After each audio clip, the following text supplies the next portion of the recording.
আমার ১৪ বছরের বোনকে বাবা বাড়ি থেকে বের করে দেয়, কেননা কেউ তাকে কিডন্যাপ করে তার ইজ্জত নিয়ে নিয়েছিল। বোনকে কাঁদতে দেখে আমি নিয়ে আসি।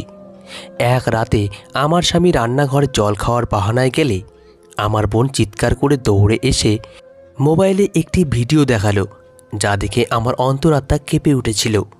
কেননা আমি আমার ভাই বোনদের মধ্যে সবচেয়ে বড় ছিলাম। আমার থেকে ছোট দুই ভাই, আর সবার চেয়ে ছোট আমার ১৪ বছরের বোন নেহা ছিল। ও দেখতে খুবই সুন্দরী, ওকে পুরো জাপানি পুতুলের মতো লাগতো, তাই আমরা সবাই ওকে পুতুল বলেই ডাকতাম।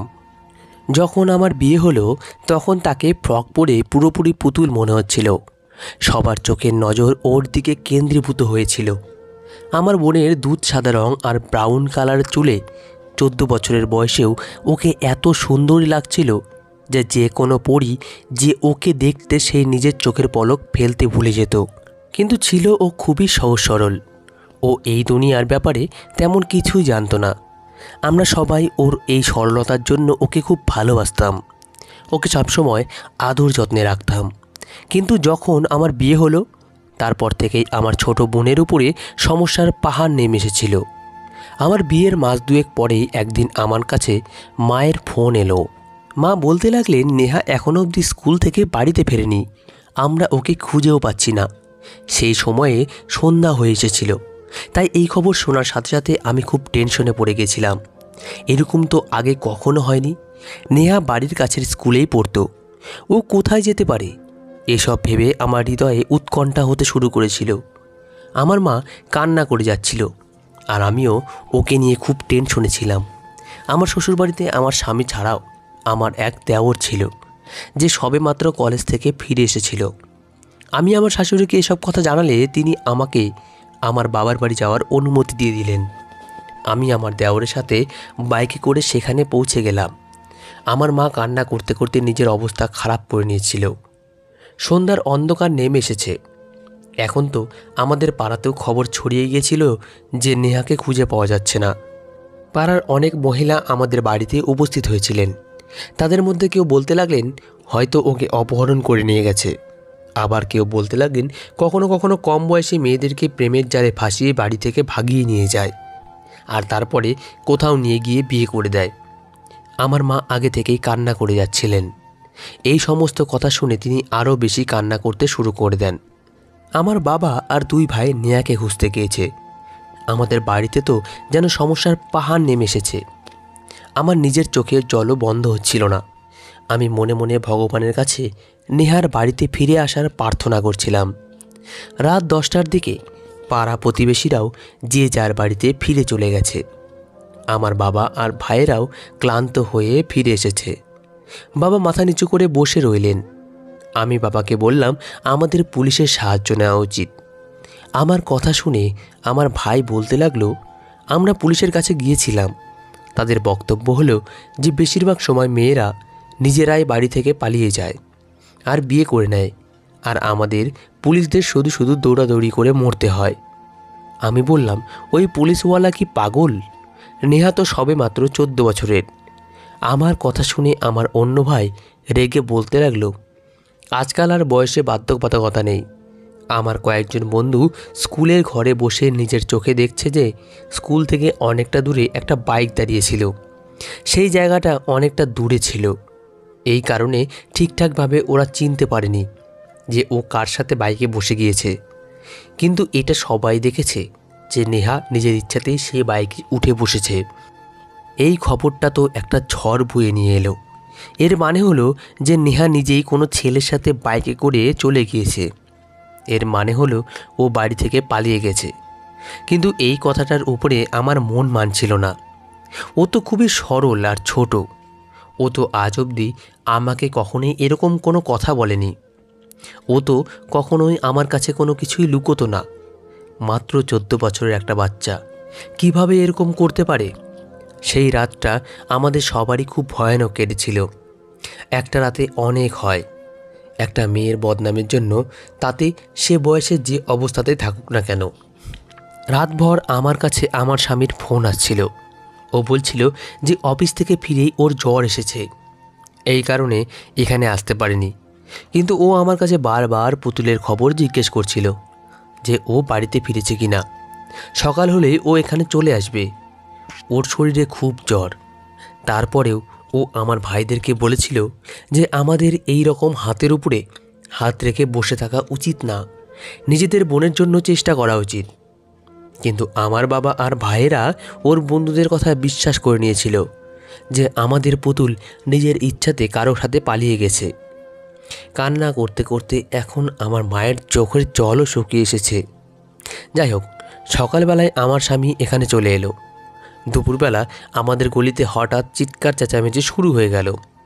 যখন বাইরে বেরিয়ে দেখা হলো তখন আমাদের সবার হুঁশ উড়ে গেল। কেননা নেহা পাগলের মতন অবস্থায় কান্না করতে করতে বাড়ির দিকে হেঁটে আসছিল। আর পাড়ার মহিলারা ওর কাছে বিভিন্ন ধরনের প্রশ্ন জিজ্ঞেস করছিল, কিন্তু ও চুপ ছিল। আমি দৌড়ে নিজের বোনের কাছে গিয়ে ওকে বুকে জড়িয়ে ধরলাম। তখন ও হাউমাউ করে কান্না করতে লাগলো। আমি ওকে বাড়ির ভেতরে নিয়ে এলাম। ওকে দেখে আমার বাবা আর ভাইয়েরা রেগে আগুন হয়ে বলতে লাগলো, এ আমাদের সম্মানের চিতা জ্বালিয়ে ফিরে এসেছে। এই কারণে আমরা একে কোনো মতেই নিজেদের বাড়িতে থাকতে দেব না। আমার মা কালকে অবধি যে নেহার জন্য ছটফট করছিল সেও ওকে দেখে রেগে গেল। আমার বাবা আর ভাইয়েরা পুতুলকে দেখার সাথে সাথে ওর কাছে এলো আর জিজ্ঞেস করতে লাগলো যে বল, সে কে ছিল যার সাথে তুই মোটরসাইকেলে বসে গিয়েছিলি। অদ্ভুত ব্যাপার এটাই ছিল যে ও একদম চুপ হয়েছিল, কিছুই বলছিল না। আর ওর চুপ থাকাটা যেন আমার বাবা আর ভাইয়ের চোখে ওকে অপরাধী বানিয়ে দিয়েছিল। আমিও পুতুলের কাছে অনেকবার জিজ্ঞেস করলাম যে সব কিছু বলে দে, কাউকে ভয় পাস না, বল যে ওই মোটরসাইকেলে কে ছিল। কিন্তু ও আমার প্রশ্নের কোনো জবাবই দিল না, শুধু চুপচাপ চোখের জল ফেলে যাচ্ছিল। আমার বাবা ওর হাত ধরে ওকে বাড়ি থেকে বাইরে ধাক্কা দিয়ে দিল আর ও গলিতে গিয়ে পড়ল। এরপরে আমার বাবা বলতে লাগলো, যার সাথে চলে গিয়েছিলি তার কাছেই আজকেও এখান থেকে চলে যা, এখানে আমাদের বাড়িতে তোর কোনো জায়গা নেই। এটা বলে আমার বাবা ওর মুখের উপরে দরজা বন্ধ করে দিল। আমি আমার বাবাকে অনেকবার বললাম যে বাবা, এটা তুমি কি করছো, পুতুল কোথায় যাবে। তখন বাবা বলতে লাগলেন, আমি একে বাড়িতে রেখে গোটা পৃথিবীর বদনাম নিজের মাথায় নিতে পারবো না।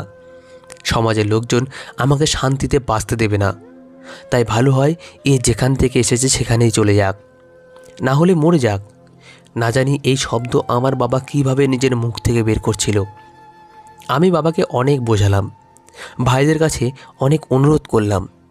আমার স্বামী অনন্তও তাদেরকে বোঝানোর অনেক চেষ্টা করেছে, কিন্তু না, আমার বাবা পুতুলকে বাড়িতে রাখতে রাজি ছিলেন না আমার ভাইয়েরা। কিন্তু আমি নিজের বোনকে এরকম অবস্থায় ছাড়তে পারিনি। আমি অনন্তকে বললাম, এখন আমাদের বাড়ির লোকেরা রেগে আছে, এই কারণে আমরা পুতুলকে আমাদের বাড়িতে নিয়ে যাই। যখন আমার বাবা ভাইদের রাগ ঠান্ডা হয়ে যাবে তখন আবার ওকে এখানে পাঠিয়ে দেব। আমার স্বামী আমার কথা রাজি হয়ে গেল আর আমি পুতুলকে নিজের সাথে করে নিজের বাড়িতে নিয়ে চলে এলাম। আমার শাশুড়ি সমস্ত ঘটনা জানতেন। তিনি আমাকে বলতে লাগলেন, বৌমা, একে কেন আমাদের বাড়িতে নিয়ে এসেছো? এই রকম মেয়েদের বাড়িতে আশ্রয় দেওয়ার বদলে এদেরকে মেরে ফেলা উচিত। বয়স দেখো এর, আর এই বয়সেই কি জঘন্য কাজ করে বসে আছে। আমার শাশুড়িও পুতুলকে এ বাড়িতে রাখতে কোনো মতেই রাজি হচ্ছিলেন না, কিন্তু আমার স্বামী তাকে বুঝিয়ে শুনিয়ে চুপ করিয়ে দিলেন। আমার স্বামী আমার শাশুড়িকে বললেন যে ও মাত্র কয়েকদিনই এখানে থাকবে, তারপরে আবার নিজের বাড়িতে ফিরে যাবে। তাই আমি চাই এখন কিছুদিন তুমি এই ব্যাপারে চুপচাপ থাকবে। আমার শাশুড়ি এই কথা শুনে নিজের মুখ গোমড়া করে ঘরে চলে গেলেন। আমি 2 দিন পুতুলকে আমার ঘরেই রাখলাম। আমার স্বামী অনন্ত ওর ভাইয়ের সঙ্গে থাকলো। আমি পুতুলকে জিজ্ঞেস করার সব রকম চেষ্টা করে ফেলেছি, কিন্তু ও আমাকে কিছুই বলেনি। না জানি ওর কোন জিনিসটা নিয়ে এত ভয় ছিল, কেন ও সব সময় আতঙ্কে থাকতো। যখনই আমি ওর কাছে জিজ্ঞেস করতাম তখনই ও কান্না করতে শুরু করে দিত। ওর ফর্সা রং কালো হয়ে যেত। ও নিজের হাতের মুঠ পাকাতে থাকতো, কখনো কখনো নিজের চুল টানতে শুরু করত। আমি ওর এই অবস্থা দেখে চুপ হয়ে যেতাম, কিন্তু এই অবস্থায় বা কয়দিন অবধি চলতে পারে। কিছুদিন পরেই অনন্তর ব্যবহার কেমন যেন হতে লাগলো। ও পরিষ্কার শব্দে তো কিছু বলতোই না, কিন্তু সত্যি তো আমাদেরও নতুন নতুন বিয়ে হয়েছিল। কতক্ষণ অবধি ও এই জিনিসটা সহ্য করত। আমার সাথে আমার বোন এই ঘরের নিজের ডেরা বানিয়ে নিয়েছিল। আমার শাশুড়ি অনন্তের কারণে চুপ ছিলেন, না হলে তিনি কী যে করতেন কে জানে। তিনি যখনই আমার বোনকে দেখতেন তখনই মুখ গোমড়া করে সেখান থেকে চলে যেতেন। প্রথমে একবার আমি ভাবলাম যে বোনকে শাশুড়ির ঘরে ঘুমোতে দেব, কিন্তু আবার ভাবলাম তিনি কখনোই পুতুলকে সহ্য করবেন না।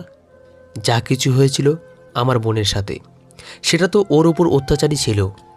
ওর মানসিক অবস্থা ঠিক ছিল না। এই অবস্থায় আমার শাশুড়ি কটু কথা ওকে আরও বেশি মানসিক রোগী বানিয়ে দিতে পারত। এই কারণে এখন এটা নিয়ে আমি চিন্তায় পড়ে গেলাম যে পুতুলকে কোথায় রাখব। আমার শ্বশুর বাড়িতে শুধুমাত্র 3টাই ঘর। একটাতে আমার শাশুড়ি থাকতো, একটা ঘরে অনন্ত থাকতো, আর একটা ঘরে আমার দেওর উত্তম থাকতো। উত্তম 18 বছর বয়সী ছেলে, ও কলেজে পড়তো। এছাড়া বাড়িতে আর একটা ছোট্ট ঘর ছিল, যেটাতে বাড়ির ফালতু জিনিস রাখা হতো। যখন থেকে আমি ওকে নিজের বাড়িতে নিয়ে এসেছি তখন থেকেই ও সব সময় আমার সাথে সাথেই থাকতো। ও এক মুহূর্তের জন্য আমার থেকে দূরে হতে চাইতো না। আমি এটা অবধি জানতাম না যে ও অন্য ঘরে ঘুমোতে রাজি হবে কি না। কিছুদিন এই দোনমনা অবস্থাতেই পার হয়ে গেল। কিন্তু তারপরে একদিন অনন্ত আমাকে পরিষ্কার করে দিল যে তোমার বাড়ির লোকেদের সাথে কথা বলো, পুতুল আর কতদিন অবধি এখানে থাকতে পারে। আমার মা কয়েকদিন থেকে এই কথা জিজ্ঞেস করছে যে বৌমার বোন আর কতদিন আমাদের বাড়িতে থাকবে। আমি ভাবলাম যে হয়তো বাবা আর ভাইদের রাগ কিছুটা কম হয়েছে। তাই আমি পরের দিন ফোন করে আমার বাবার সাথে কথা বললাম যে পুতুলকে নিজেদের কাছে নিয়ে যাও। কিন্তু যখনই আমি এই কথা নিজের বাবার কাছে বললাম তখনই তিনি বললেন যে ওকে বিষ দিয়ে মেরে ফেল। ও এ বাড়িতে এলে আমি নিজে হাতে ওকে গলা চেপে মেরে ফেলবো। এটা বলেই বাবা ফোন কেটে দিলেন। আমি খুব টেনশনে ছিলাম যে আমি এখন কি করব, কিভাবে নিজের বোনকে এ অবস্থায় ছাড়ব। কিন্তু আমি কি করতাম, কি করতে পারতাম? যাই হোক, কোনো দিকে কোনো রাস্তা দেখতে না পেয়ে একদিন আমি স্টোর রুমটা ভালো করে দেখলাম। সেটা খুবই ছোট্ট একটা ঘর। আমি আমার দেওরকে আমার সাথে কাজে লাগালাম, তার ফালতু জিনিসপত্র বাইরে ফেলে দিলাম। এরপরে ঘরের মেঝেতে একটা বিছানা পেতে দিলাম। আমার দেওর আমার কাছে জিজ্ঞেস করতে লাগলো যে বৌদি, তুমি এই সব কিছু কার জন্য করেছো? আমি বললাম যে পুতুল এখন থেকে এখানেই থাকবে। আমার কথা শুনে উত্তম কিছু সময় তো চুপ থাকলো। তারপর বলতে লাগলো, তুমি তোমার বোনকে আমার ঘর দিতে পারো। আমি এখান থেকে যাব।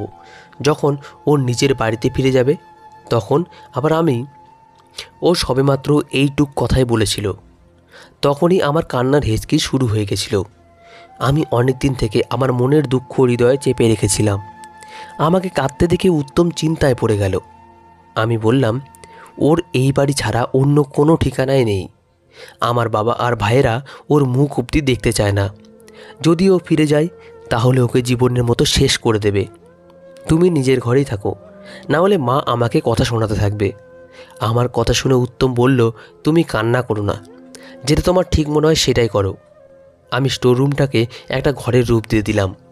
কিন্তু যখন রাতের বেলা আমি পুতুলকে সেখানে ঘুমানোর জন্য বললাম তখন ও আমার গলা জড়িয়ে ধরে কান্না করতে লাগলো আর আমাকে বলতে লাগলো, তুমি আমাকে একলা ছেড়ো না, সে আমাকে মেরে ফেলবে। এই প্রথম কোনো শব্দ সেই লোকের ব্যাপারে পুতুলের মুখ থেকে আমি শুনলাম। ও কান্না করতে লাগলো আর বলতে লাগলো সে একদমই ভালো মানুষ নয়, সে আমাকে ছাড়বে না। আমি বললাম যে আমার সরল বোনের জীবন নষ্ট করে দিয়েছে, সে কে আমাকে বল, আমি তাকে ছাড়ব না। আমি পুতুলকে নিজের থেকে ছাড়ালাম। এরপরে ওর চোখের জল মুছে জিজ্ঞেস করতে লাগলাম।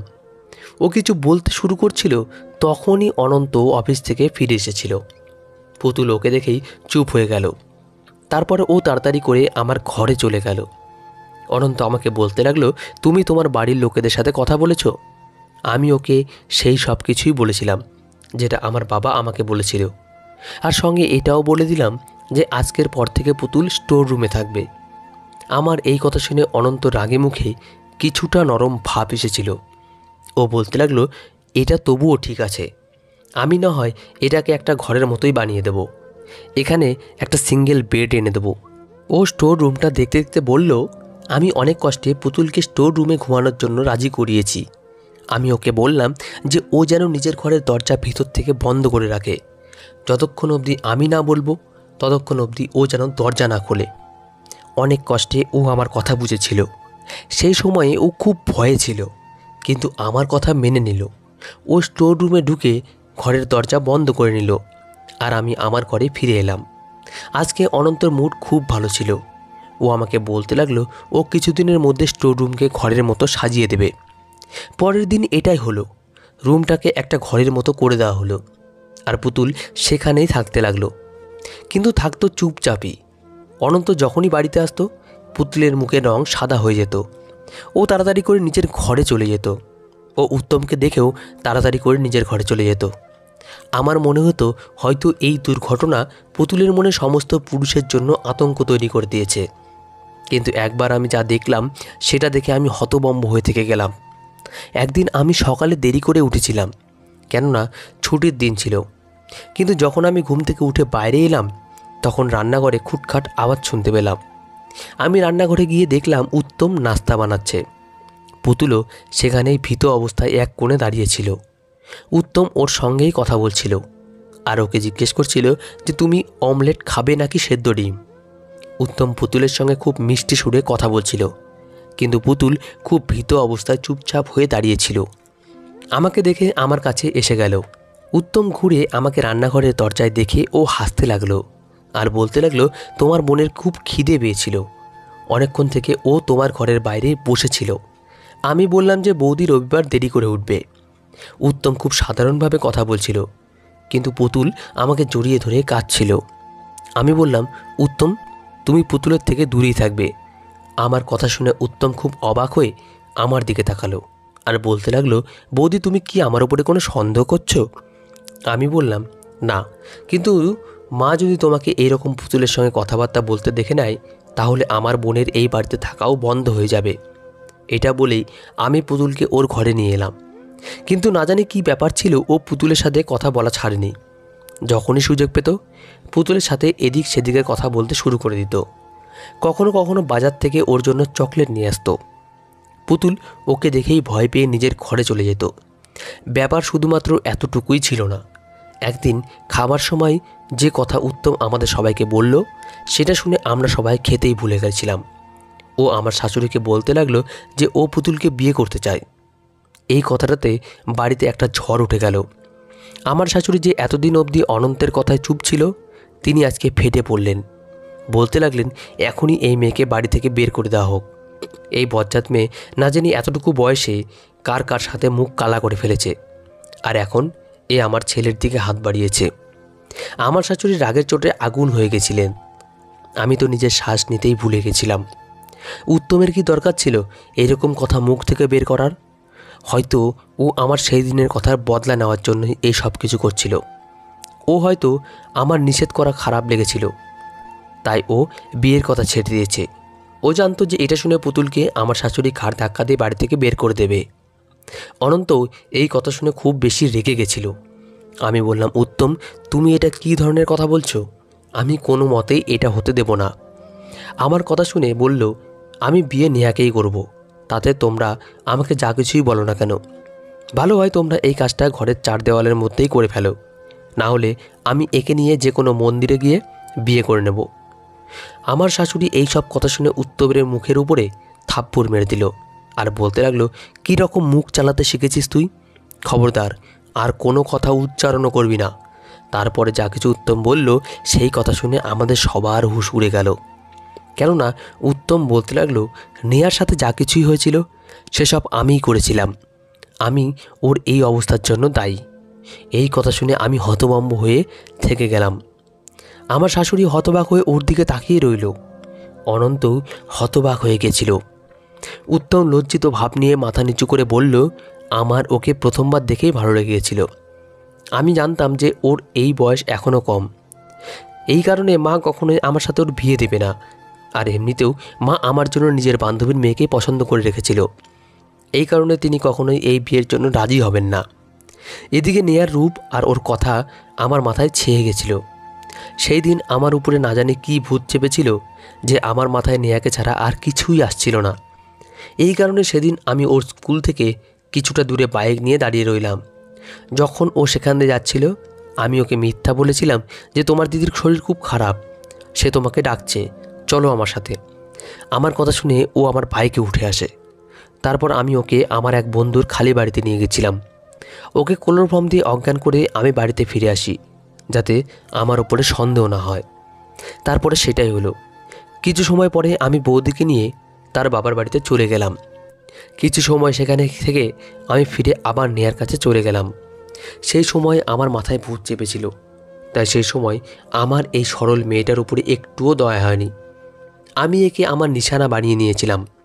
ও কান্না করতে থাকলো, আমার কাছে দয়া ভিক্ষা চাইতে লাগলো।